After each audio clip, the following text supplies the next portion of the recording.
Welcome back. स्वागत है एक बार फिर से आपके अपने YouTube चैनल के AMU क्लास में। दोस्तों, कैसे हैं आप लोग? उम्मीद करता हूं कि आप लोग ठीक होंगे और मैं भी ठीक हूं। और आज मैं शुरू करने वाला हूं बाल विकास मनोविज्ञान के कुछ और महत्वपूर्ण क्वेश्चन अपने चैनल AMU क्लास के माध्यम से। जैसा आप जानते हैं दोस्तों कि 31 जनवरी को सीटेट का पेपर होने वाला है और यूपी टेट का पेपर 2021 फरवरी में होने वाला है, जिसकी घोषणा कर दी गई है और नोटिफिकेशन इसी दिसंबर में निकलने वाला भी है, जब ही निकल जाए। ठीक है, तो बाल विकास मनोविज्ञान जो है क्वेश्चन जो है पहला ही उसका सीरीज का होता है, जिसमें 30 क्वेश्चन आते हैं। 30 क्वेश्चन मैथ के आते हैं, पर्यावरण आते हैं और भाषा से 30 क्वेश्चन, इस तरह के क्वेश्चन जो है आते हैं। तो बाल विकास मनोविज्ञान उसमें बहुत ही इंपॉर्टेंट मायने रखता है, क्योंकि बाल विकास मनोविज्ञान के 30 क्वेश्चन बहुत ही घुमाऊ क्वेश्चन होते हैं और इसको जो लोग कर लेते हैं, समझ लीजिए उनके लिए बहुत बेहतरीन प्लस पॉइंट होता है स्कोर करने में, सीटेट का या यूपी टेट का। तो आइए उसी को देखते हुए आज मैं बाल विकास मनोविज्ञान के कुछ बेहतरीन क्वेश्चन इंपॉर्टेंट लाया हूँ, जो आपके आगामी परीक्षा सीटेट यूपी टेट के लिए बड़ा ही महत्वपूर्ण है और सुपर टेट के लिए भी, क्योंकि सुपर टेट में भी सीटेट पूछता है। तो आइए लेते हैं पहला क्वेश्चन आज का। और क्वेश्चन शुरू करने से पहले मैं आपसे यही कहना चाहूँगा मित्रों कि अगर चैनल पर नए हैं आप, तो प्लीज़ मेरे वीडियो को लाइक, शेयर और सब्सक्राइब करना मत भूलिएगा, ताकि आगे भी आपको नोटिफिकेशन मिलता रहे। और मेरे डिस्क्रिप्शन बॉक्स में टेलीग्राम का लिंक मिलेगा, वहाँ पे आप जो है ज्वाइन हो सकते हैं। इस क्वेश्चन का सभी PDF भी वहाँ आपको मिल जाएगा। तो आइए, क्वेश्चन नंबर पहला हमारा पूछ रहा है कि भाषा के अधिग्रहण और विकास की सबसे महत्वपूर्ण अवधि कौन सी है इनमें से। यानी भाषा का जो अधिग्रहण है और विकास है, उसमें सबसे महत्वपूर्ण अवधि किसकी है। यानी अधिग्रहण और विकास की जो सबसे महत्वपूर्ण अवधि है, वो प्रसव पूर्व की अवधि है, बचपन, मध्य बचपन या किशोरावस्था। यही है हमारा पहला क्वेश्चन बाल विकास मनोविज्ञान का। तो पहले क्वेश्चन का राइट आंसर आप लोग कमेंट्स बॉक्स में भी दे सकते हैं और मैं आपको यहाँ बताता भी रहूँगा। तो भाषा अधिग्रहण और विकास की जो सबसे महत्वपूर्ण अवधि है, यानी बालक की जो सबसे महत्वपूर्ण अवधि है अधिग्रहण और विकास में, वो मित्रों कौन सी है। वो हमारा है क्वेश्चन नंबर 1 का दूसरा राइट आंसर हो जाएगा बचपन। क्या है? बचपन जो है वो भाषा और यानी भाषा के अधिग्रहण और विकास में जिसका रोल है सबसे अधिक महत्वपूर्ण का अवधि का, वो है बचपन का। ठीक है, तो ये हो गया आपका पहले क्वेश्चन का राइट आंसर। क्वेश्चन नंबर 2 बचपन, 2 राइट आंसर इसका। आइए बढ़ते हैं अगले क्वेश्चन की तरफ। क्वेश्चन नंबर 2, लॉरेंस कोहलबर्ग द्वारा प्रस्तावित निम्न में से कौन नैतिक विकास का एक चरण है। यानी लॉरेंस कोहलबर्ग ने अपने नैतिक विकास सिद्धांत को जो दिया था, उसमें नैतिक विकास सिद्धांत में इनमें से कौन सा एक उसके उनके चरण में आता है। विलंबता अवस्था, दूसरा कह रहा है सामाजिक अनुबंधन अभिविन्यास, तीसरा कह रहा है ठोस परिचालन अवस्था और चौथा कह रहा है उद्योग बनाम हीन अवस्था। लॉरेंस कोहलबर्ग ने जो है नैतिक विकास अवस्था को दिया था, नैतिक विकास का सिद्धांत, उसमें उन्होंने चरण बताया था। उस चरण में से एक चरण इनमें से कौन है, ये हमारा क्वेश्चन पूछ रहा है। तो क्वेश्चन नंबर 2 का आपका राइट आंसर क्या हो जाएगा मित्रों। क्वेश्चन नंबर 2 का आपका राइट आंसर हो जाएगा दूसरा सही है, सामाजिक अनुबंधन अभिविन्यास। इनके चरणों में से एक चरण ये भी है, सामाजिक अनुबंधन अभिविन्यास। ठीक है, यानी नैतिक विकास का सिद्धांत जो दिया था उसमें से ये भी एक चरण है। चलिए बढ़ते हैं अगले क्वेश्चन की तरफ। क्वेश्चन नंबर 3 देखिएगा, आपकी स्क्रीन पे है। क्वेश्चन नंबर 3 पूछ रहा है मेरे मित्रों कि कक्षा में चर्चा के दौरान एक शिक्षक, यानी कक्षा में एक शिक्षक जो है वो चर्चा के दौरान अक्सर लड़कियों की तुलना में लड़कों को अधिक ध्यान देता है। ये किसका उदाहरण है। यानी आप मान लीजिए अगर एक टीचर हैं और कक्षा में चर्चा कर रहे हैं एक शिक्षक के रूप में, तो अक्सर आप लड़कियों की तुलना में लड़कों को अधिक ध्यान देते हैं, लड़कों पे विशेष ध्यान दे रहे हैं अपनी चर्चा की बात को कहते हुए, ना कि लड़कियों को। ये किसका उदाहरण है। लिंग पूर्वाग्रह का, लिंग की पहचान का, लिंग संबंधी प्रासंगिकता का या लिंग स्थिरांक का। तो आप सभी लोग जानते हैं सीटेट जो है क्वेश्चन इसी तरह का पूछता है, और सीटेट से संबंधित भी क्वेश्चन इसमें मैंने उसी तरह का उठाया है। तो कक्षा में एक टीचर के रूप में अगर आप हैं तो लड़कियों के बजाय लड़कों पे अगर आप ज़्यादा ध्यान दे रहे हैं तो ये किस चीज़ को दिखाता है मित्रों? क्वेश्चन नंबर 3 का राइट आंसर क्या हो जाएगा? ए, लिंग पूर्वाग्रह को दिखाता है ये। यानी आप लिंग विभेदन कर रहे हैं, लड़कों को अच्छा कर रहे देख रहे हैं अपने आप, लड़कियों को आप दूसरे भावना से देख रहे हैं, तो उसको कहेंगे लिंग पूर्वाग्रह। ठीक है, तो क्वेश्चन नंबर 3 का राइट आंसर पहला हो जाएगा लिंग पूर्वाग्रह। आइए बढ़ते हैं अगले क्वेश्चन की तरफ। क्वेश्चन नंबर 4 देखिएगा। क्वेश्चन नंबर 4 पूछ रहा है मित्रों हमारा कि बच्चों के लिंग स्टीरियोटाइपिंग और लिंग भूमिका अनुरूपता को कम करने के लिए निम्न में से कौन सी प्रभावी रणनीति है? कह रहा बच्चों की लिंग स्टीरियोटाइपिंग और लिंग भूमिका अनुरूपता को कम करने के लिए निम्न में से कौन सी प्रभावी रणनीति है? इनमें से पहला, लिंग पूर्वाग्रह के बारे में चर्चा कर रहा उनसे, लिंग विशिष्ट भूमिकाओं पर जोर देना, लिंग सामूहिक नाटक समूह करना एक, या लिंग बैठने की व्यवस्था करना। ठीक है, तो क्वेश्चन नंबर 4 का आप लोग राइट आंसर अपने कमेंट्स बॉक्स में बताते रहिएगा।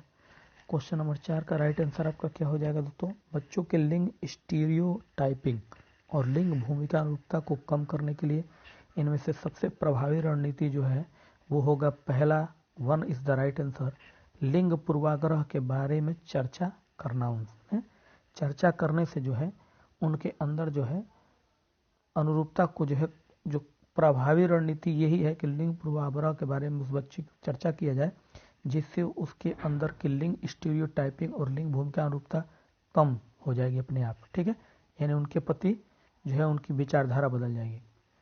जैसे कि अभी क्वेश्चन नंबर 3 में पीछे आपने पढ़ा था कि एक अध्यापक जो है लड़कों पर ज़्यादा ध्यान देता है, बॉय पे, ना कि लड़कियों पे, वही चीज़। ठीक है, आइए बढ़ते हैं अगले क्वेश्चन की तरफ। क्वेश्चन नंबर 5 पूछ रहा है मित्रों कि बच्चों को ज्ञान के सक्रिय साधकों के रूप में देखते हुए निम्न में से किस सिद्धांतकार ने उनकी सोच पर सामाजिक और सांस्कृतिक सामग्री प्रभाव पर जोर दिया? बच्चों के ज्ञान के सक्रिय साधकों के रूप में देखते हुए, यानी बच्चे जो है ज्ञान के सक्रिय साधक होते हैं, ये देखते हुए किस सिद्धांतकार ने उनकी सोच पर सामाजिक और सांस्कृतिक सामग्री के प्रभाव पर जोर दिया? जॉन बी वाटसन ने, लेव वायोगास्की ने, जीन पियाजे ने और लॉरेंस कोलबर्ग ने। इनमें से कौन से हैं? क्वेश्चन नंबर 5 हमारा यही पूछ रहा है मित्रों। तो क्वेश्चन नंबर 5 का आप लोग राइट आंसर कमेंट्स बॉक्स में बताते चलिएगा। क्वेश्चन नंबर 5 का राइट आंसर आपका मित्रों हो जाएगा दूसरा, लेव वायोगास्की ने। ठीक है, तो क्वेश्चन नंबर 5 का राइट आंसर क्या हो जाएगा? लेव वायोगास्की।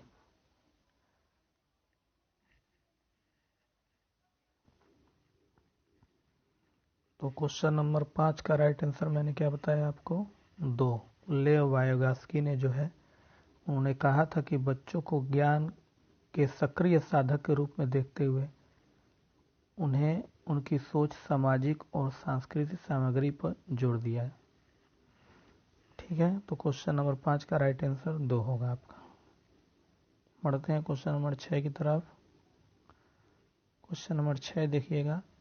क्वेश्चन नंबर 6 हमारा पूछ रहा है कि जिग आरा पहेली पर काम करते हुए 5 साल की नजमा खुद को कहती है नीला टुकड़ा कहाँ है? नहीं, यह एक नहीं, एक गहरा है जो यह जाएगा और इस जूते को बनाएगा। इस तरह या बात को वायोगास्की द्वारा संदर्भित किया गया।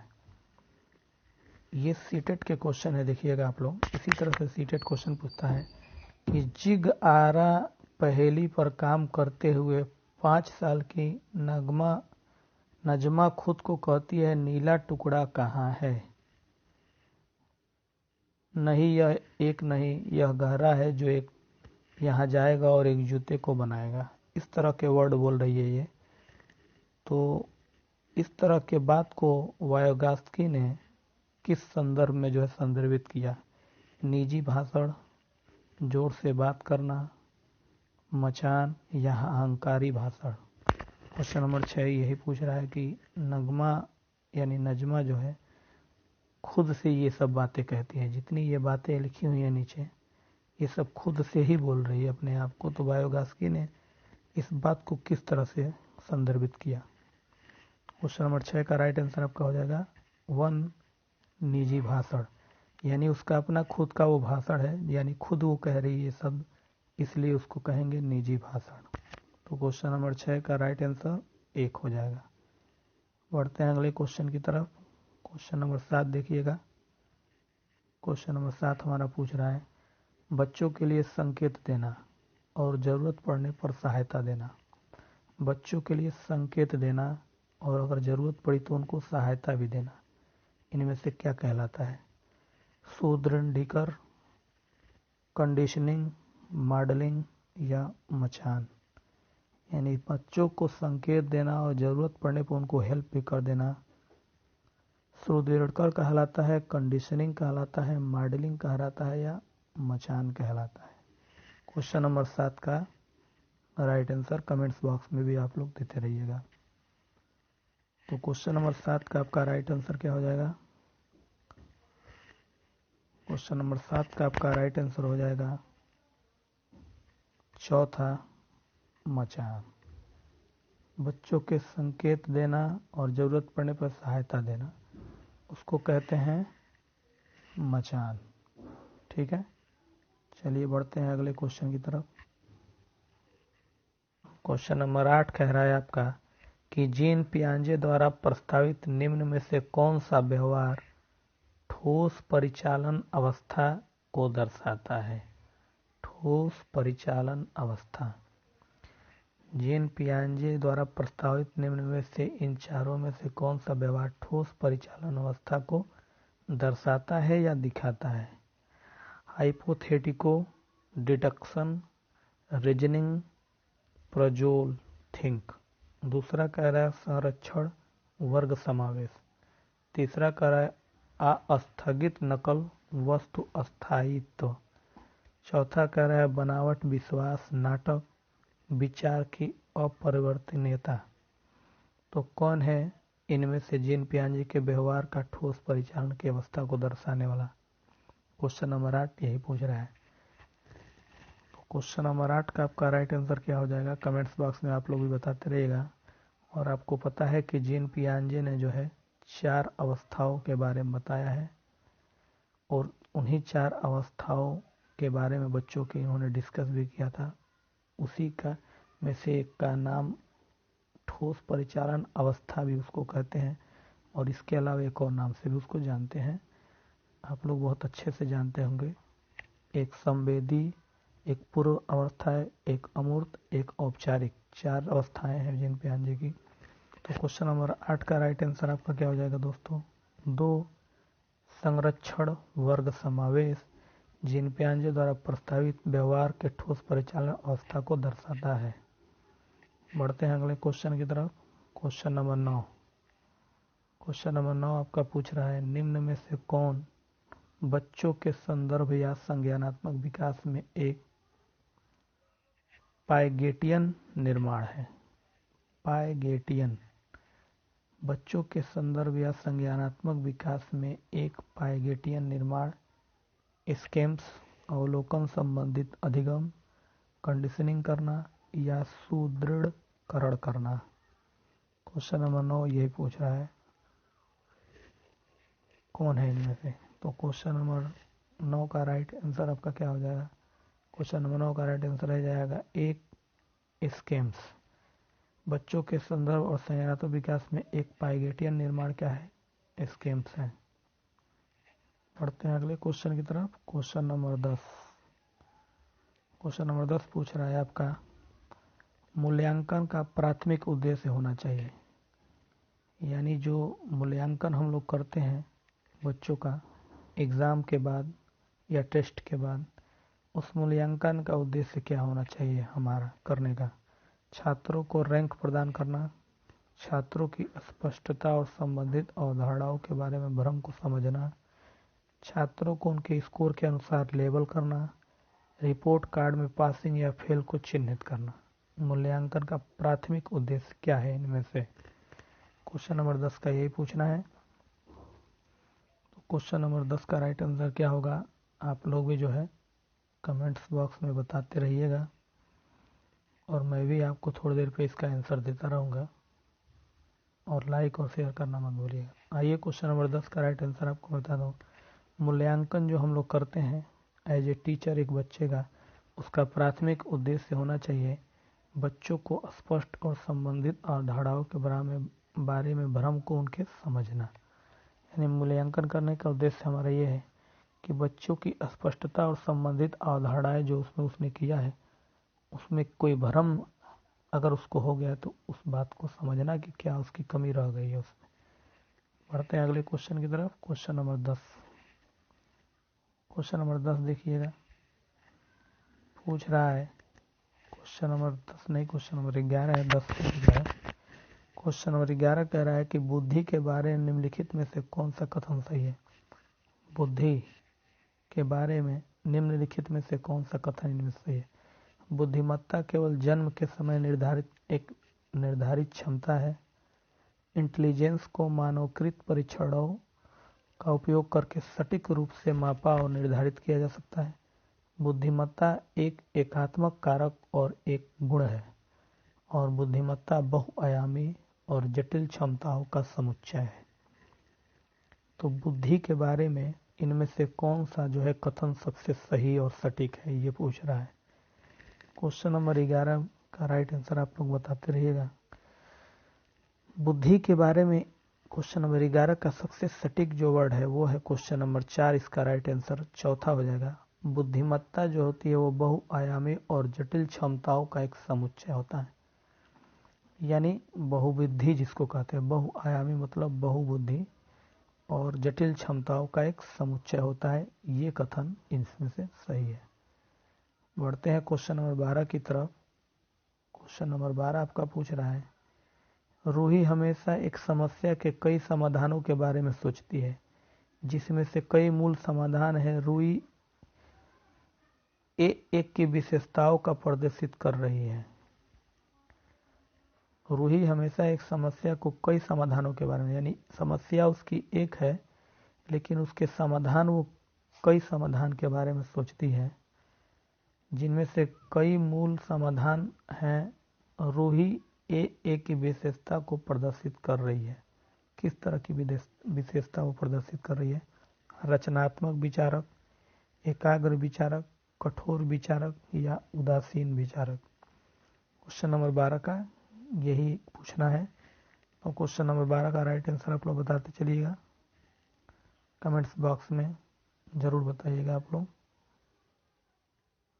और अगर किसी तरह की कोई सवाल हो या कोई डाउट हो आपका तो वो भी आप लोग कमेंट्स बॉक्स में हमें करके पूछ सकते हैं। तो आइए क्वेश्चन नंबर 12 का राइट आंसर बताते हैं। क्वेश्चन नंबर 12 का राइट आंसर हो जाएगा पहला, रचनात्मक विचारक। यानी रूही जो प्रदर्शित कर रही है विशेषता उसको क्या कहेंगे? रचनात्मक विचारक। यानी एक समस्या को वो कई समाधान के बारे में सोचती है निकालने के लिए। यानी समस्या एक है, समाधान कई वो सोच रही है, इसलिए वो रचनात्मक विचारक की विशेषता प्रदर्शित कर रही है। क्वेश्चन नंबर 13 देखिएगा। क्वेश्चन नंबर 13 पूछ रहा है हमारा, शिक्षण सीखने की प्रक्रिया में वंचित समूह से संबंधित छात्रों की कम भागीदारी की स्थिति में एक शिक्षक चाहिए। शिक्षण जो है वो सीखने की प्रक्रिया में वंचित समूह से संबंधित छात्रों की कम भागीदारी की स्थिति में एक शिक्षक को चाहिए। मतलब क्या करना चाहिए? बच्चों को स्कूल से वापस लाने के लिए कहें। दूसरा कह रहा है इस स्थिति में वैसा ही स्वीकार करें जैसा वह है। तीसरा कह रहा है ऐसे छात्रों से उसकी अपेक्षाएं कम करें। चौथा कह रहा है अपने स्वयं के शिक्षण प्रतिबिंबित करें और छात्र की भागीदारी को बेहतर बनाने के तरीके खोजें। तो क्वेश्चन नंबर 13 का राइट आंसर बताइएगा आप लोग, क्या हो जाएगा? कि सीखने की प्रक्रिया में वंचित समूह से संबंधित जैसे छात्र हैं, यानी कि सीखने की जो प्रक्रिया है उससे वंचित समूह से संबंधित कुछ छात्र हैं, उनकी कम भागीदारी की स्थिति में एक शिक्षक के रूप में आपको क्या करना चाहिए इन चारों में से? तो क्वेश्चन नंबर 13 का राइट आंसर आपका हो जाएगा 4 इज द राइट आंसर। चौथा, अपने स्वयं के शिक्षण प्रतिबिंबित करें, यानी अपने शिक्षण को प्रतिबिंबित करें, देखें और छात्र की भागीदारी बेहतर बनाने के तरीके खोजें कि वो बच्चा कैसे सीखे, ना कि क्लास छोड़ के जाए, वंचित ना हो। ठीक है, आइए बढ़ते हैं क्वेश्चन नंबर 14 की तरफ। क्वेश्चन नंबर 14 देखिए कह रहा है, एक समावेशी कक्षा में एक शिक्षक, खाली स्थान है, व्यक्तिगत शिक्षा योजनाएं। एक समावेशी कक्षा में एक शिक्षक, समावेशी शिक्षा क्या होता है ये तो आपको पता ही होगा। समावेशी का मतलब होता है हर वर्ग का बालक जो हर बैकग्राउंड से आता है एक विद्यालय में पढ़ने, उसको कहते हैं समावेशी शिक्षा। यानी कि वो विकलांग भी हो सकता है, वो अच्छा भी हो सकता है, वो प्रतिभाशाली भी हो सकता है, वो गरीब भी हो सकता है, वो अमीर भी हो सकता है। हर उस वर्ग का बच्चा जो एक विद्यालय में एक साथ पढ़ने आता है उसको हम समावेशी शिक्षा कहते हैं। तो कह रहा है एक समावेशी कक्षा में एक शिक्षक, व्यक्तिगत शिक्षा योजना तैयारी नहीं करनी चाहिए उसको व्यक्तिगत शिक्षा की योजना के लिए, कभी कभार तैयारी करनी चाहिए। तीसरा कह रहा है सक्रिय रूप से तैयार करना चाहिए और तैयारी को हतोत्साहित करना चाहिए। तो क्वेश्चन नंबर 14 का राइट आंसर आप लोग बताइए क्या हो जाएगा। तो विकल्प को भी देख के आप लोग आसानी से आंसर को बोल सकते हैं, क्योंकि सीटेट इसी तरह के क्वेश्चन पूछे। जैसे देखिए यहाँ पे क्वेश्चन नंबर 4 में दिया है हतोत्साहित। हतोत्साहित तो होगा ही नहीं बच्चों का कभी भी तैयारी में टीचर का। तैयारी नहीं करना चाहिए, निगेटिव चीज दे रहा है तो ये क्लास खत्म हो गया, ये भी खत्म हो गया। अब बचता है 2 ऑप्शन, कभी कभार आप नहीं करेंगे। एक सामूहिक कक्षा में आप कभी कभार कर नहीं सकते हैं, इसलिए बचता है तीसरा राइट आंसर हो जाएगा को सक्रिय रूप से तैयार करना चाहिए।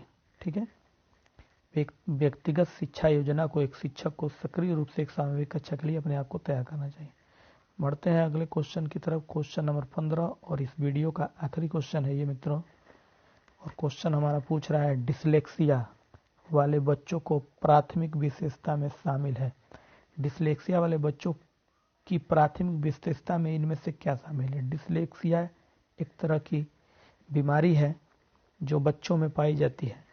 कह रहा है बच्चों की प्राथमिक विशेषता में शामिल है ध्यान घाटे का विकार, विचलित सोच, पढ़ने में प्रवाह, धारा प्रवाह, पढ़ने में असमर्थता और दोहराए जाने वाले लोकोमोटर क्रियाओं को। कौन इसमें जो है प्राथमिक विशेषता में डिसलेक्सिया के बच्चों में शामिल है? यानी वो बच्चा अगर डिसलेक्सिया के रोग से ग्रसित है तो प्राथमिक विशेषता में इनमें से कौन सा शामिल है, ये पूछ रहा है।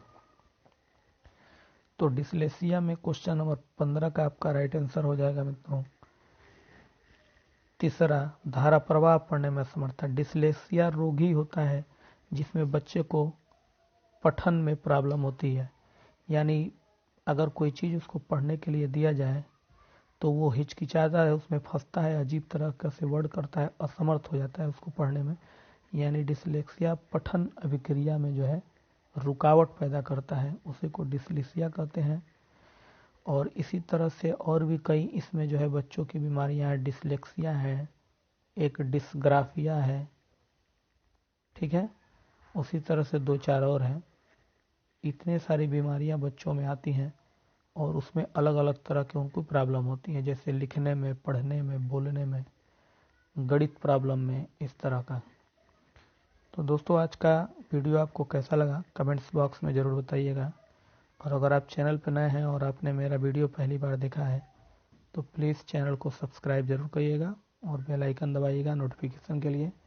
आपका अपना चैनल AMU क्लासेस रोज़ाना आपको देता है बाल विकास मनोविज्ञान, सीटेट यूपीटेट की आगामी परीक्षाओं के लिए और सुपर टेट के लिए भी। तो दोस्तों आज के लिए बस इतना ही, कल फिर मिलेंगे इसी समय इसी टाइम लेकर बाल विकास मनोविज्ञान के कुछ और इम्पॉर्टेंट क्वेश्चन। तब तक के लिए दीजिए इजाज़त, नमस्कार।